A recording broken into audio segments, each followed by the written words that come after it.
I almost lost $20,000 on my first real estate investment venture here in Indiana. When I had my realtor walk the space, he videoed the entire thing, and there was a smell in the house, flooring was messed up, the toilet was dislodged from the floor. It didn't even take a specialist to realize this place was still unsafe. If you're thinking about buying an out-of-state rental property, I want to save you the headache by sharing 3 things I learned on my very first deal that could potentially save you from having a nightmare property.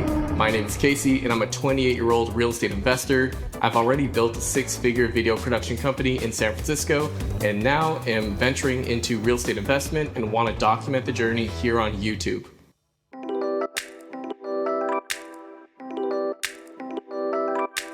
After purchasing this home, I hired Jesus and his team to do renovations, and while I thought this place was turnkey, I was quickly mistaken. In the photos, it looked pretty good. Floor looked new, the roof was recent, siding was clean, but what I didn't know was there was a lot of wall damage that needed to be fixed. And even though the floor was new, it was poorly installed. So there were cracks in the flooring, there was damage in the flooring, the subflooring was messed up. So this house ended up being a lot more work than I initially thought. And mistake number 1 is do not buy a property if the tenant is living inside. The tenants or whoever was here before was on a month-to-month contract, and unfortunately, they did not do a good job at keeping this place clean.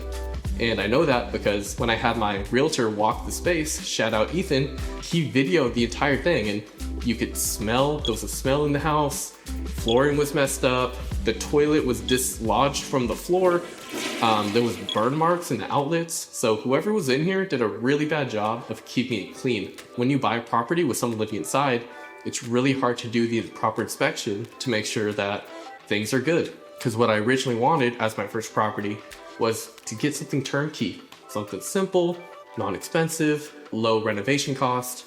So that quickly surprised me after buying it, knowing how much work I really needed to get done. So mistake number 1, don't buy a property if someone's living inside of it. It's hard to inspect, they're probably not gonna do a good job keeping it clean, and it's gonna be a lot more hassle for you.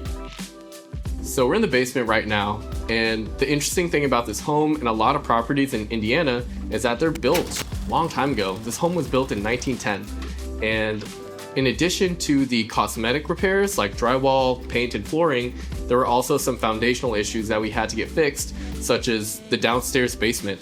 Before, we did not have a sump pump, there was no waterproofing, so a lot of mold had collected, and it was definitely not safe to even be down here, especially with the structure of the home being on top. The foundation work that the seller had financed was pretty bad, and it didn't even take a specialist to realize that when they came down here. Casey, a discount on the South Coast, the foundation needed a decent amount of work. I actually mentioned it in my mistakes video. Do not trust sellers to do the repair. One thing I was salty about was I hired an inspector to come, but I was like, here's like $300, like go ahead and look. You could still see the mold. Like they did a really bad job at fixing anything. You came in here and was like, bro, there's water on the floor. Like, It's like, dude, what'd you do?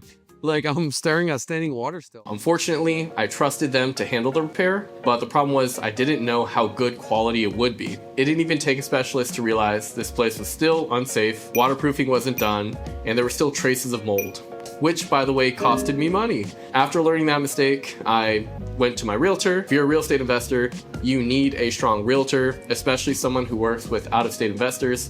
And she recommended a great local foundational expert, Hitman Solutions, and they came and within 2 days completely fixed the foundation, made sure it was waterproofed, added the sump pump, and we were good to go. But that is mistake number 2, trusting the seller to finance all the repairs. You don't know the quality of the work, and it might cost you more money.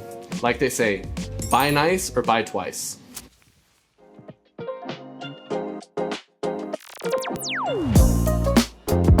Picking the right contractor or company is really important when buying an out-of-state property.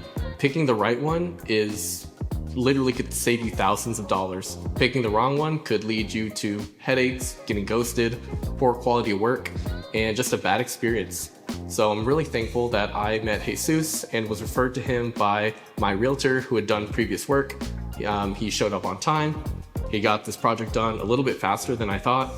And he went above and beyond, which as an out-of-state investor, and especially as a beginner, I really appreciated. He had ideas about adding backsplash to increase the appeal for the kitchen and did a good job of patching up the drywall because there was a lot of damage in this house.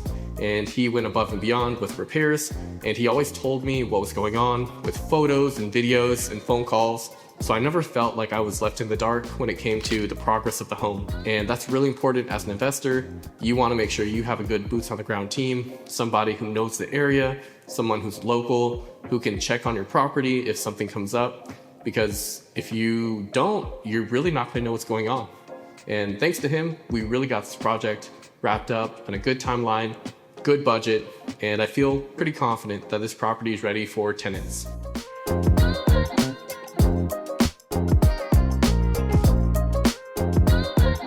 That wraps up this video. This was a really great beginner property, and I learned so much about what it takes to be a real estate investor. And I made a lot of mistakes, but I also learned a lot and am excited to carry this knowledge into my future deals. So if you found any value in this video or you just enjoy the content, consider subscribing. I plan to share even more about my journey and what I learned in future deals. And if you've learned anything about real estate investment, feel free to comment below because I'm always eager to learn more. I'll see you in the next video.